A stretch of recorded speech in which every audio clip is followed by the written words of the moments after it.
কয়দিন হলো ভাই? এখনো তো একটা মাস হয় নাই, সামান্য কয়টা দিন গিয়েছে।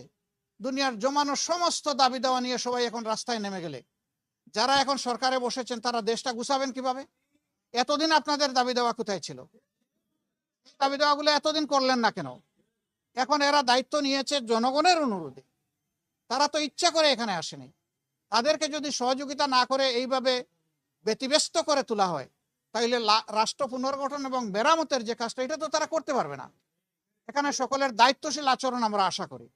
যার যার দাবি আছে একটু ধৈর্য ধরেন, 15.5 বছর যদি ধৈর্য ধরতে পারেন, 2-1 মাস একটু ধৈর্য ধরেন, ওনারা একটু গুছিয়ে আনুক, তারপরে আপনারা স্বাভাবিকভাবে নিয়মতান্ত্রিকভাবে আপনাদের দাবিগুলা তুলে ধরেন। কিন্তু সেইটা করতে গিয়ে আপনারা সচিবালয়ে ঢুকে পড়বেন, আপনারা বিশৃঙ্খল অবস্থা সৃষ্টি করবেন, এটা তো দেশের জনগণ মেনে নেবে না।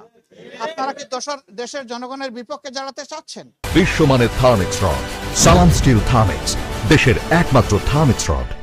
এরকম যারা দুঃসাহস দেখাবে, জনগণ কিন্তু তাদেরকে ক্ষমা করবে না। আমরা আশা করব যে তাদের সকলের শুভবুদ্ধির উদয় হবে এবং কারো উস্কানিতে, ষড়যন্ত্রে তারা পা দেবে না।